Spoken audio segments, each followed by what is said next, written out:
৯ মাসের পর থেকেই বাচ্চাদেরকে এমন কিছু খাবার দিতে হবে যে খাবারগুলো সে নিজ হাতে ধরে খেতে পারবে এবং এই প্রসেসটাকে কিন্তু বেবি লেট উইনিং বলে। আজকে আমি হচ্ছে এই বেবি লেট উইনিং সম্পর্কে ডিটেইলসে তোমাদের সাথে একটু আলোচনা করব। তার পাশাপাশি আমি চমৎকার একটা রেসিপিও শেয়ার করব, যে রেসিপিটা কিন্তু তোমরা বাচ্চাদেরকে দিতে পারো নিজ হাতে খাওয়ার জন্য এবং এটা একদমই গলায় আটকাবে না এবং বাচ্চারা খুব সহজে এটা খেতে পারবে হাত দিয়ে ধরে। তো আমি এখানে রেসিপিটা বানানোর প্রিপারেশন নিচ্ছি এবং তার পাশাপাশি তোমাদের সাথে একটু বলিও। অনেক মা-বাবার এই চিন্তা করে যে যখন আমার বাচ্চা বড় হবে তখন নিজেই একা হাতে খাওয়া শিখবে।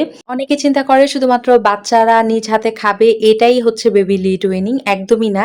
এই বেবি লিড উইনিং এর মাধ্যমে কিন্তু তাদের চোখের এবং হাতের সূক্ষ্মতা বৃদ্ধি পায়। তারা হচ্ছে ছোট্ট জিনিস ধরতে শিখে। তার পাশাপাশি তাদের চোখ যেকোনো একটা জায়গায় স্থির হতে শেখে এই টাইমটাতে। তো এই কারণে কিন্তু বেবি লিড উইনিংটা খুব বেশি দরকারি। শুধুমাত্র এটার জন্যই না যে আমার বাচ্চা একা ধরে খেতে শিখবে। তার পাশাপাশি কিন্তু নিজ হাতে বাচ্চাদের খাবার খেতে দিলে তাদের খাবারের প্রতি আগ্রহও বাড়ে। তারা নতুন খাবার দেখে সেটা খেতে চায়, মুখে নিতে চায় এবং তার পাশাপাশি কিন্তু দেখা যায় যে বাচ্চারা নতুন খাবার এক্সপ্লোর করতে পারে। তারা হচ্ছে হাত দিয়ে খাবারটা যখন ধরে তখন হচ্ছে সে খাবারের টেক্সচারটা তারা বুঝতে পারে। এটা বাচ্চাদের জন্য অনেক বেশি হেল্পফুল একটা বিষয়। তো যে বাবা-মারা শুধুমাত্র চিন্তা করো যে বাচ্চা হাত দিয়ে বড় হলেও খাওয়া শিখবে, অবশ্যই সেটা তো শিখবেই। কিন্তু ছোটবেলা থেকেই বাচ্চাদেরকে কোনো জিনিস শেখানো বা হচ্ছে কোনো জিনিস হচ্ছে তাদের প্র্যাকটিস করানো, এটা কিন্তু খুব ভালো একটা বিষয়। তাহলে বড় হলে বাচ্চাদের নিয়ে খুব বেশি হ্যাসেল পোহাতে হয় না।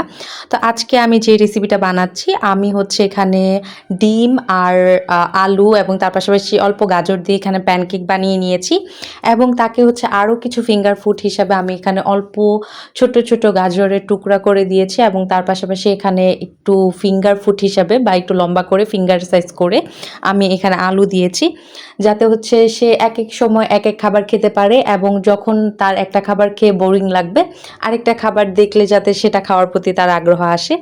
তো এখানে হচ্ছে আমি প্রথমে আলু এবং গাজর সিদ্ধ করে নিয়েছি। কিছুটা আলু হচ্ছে আমি কিউব করে কেটে সিদ্ধ করে নিয়েছি, কারণ সেগুলো আমি ম্যাশ করব।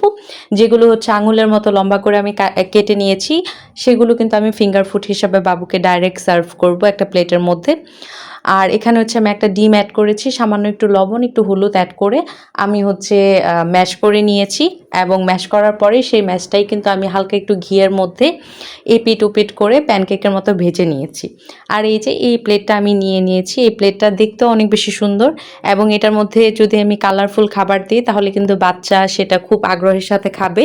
আর এই সুন্দর প্লেটটা কিন্তু আমি নিয়েছি কিড বেলি পেজ থেকে, তাদেরকে আমি উপরের ক্যাপশনে মেনশন করে দিব। তোমরা যারা হচ্ছে বাচ্চাদের সিলিকনের প্লেটে খাওয়া, সিলিকনের প্লেট দীর্ঘদিন ব্যবহার করলে সাবানের একটা গন্ধ হয়ে যায়, সেক্ষেত্রে কিন্তু তোমরা এইরকম স্টেইনলেস স্টিলের প্লেট ব্যবহার করতে পারো। এই প্রোডাক্টটা খুব বেশি ভালো। আর এখানে আমি অল্প পরিমাণে ক্রিম চিজও ব্যবহার করেছি আর প্লেটটাকে আমি এইভাবে সাজিয়ে নিয়েছি যাতে বাচ্চার খাবারের আগ্রহ বাড়ে।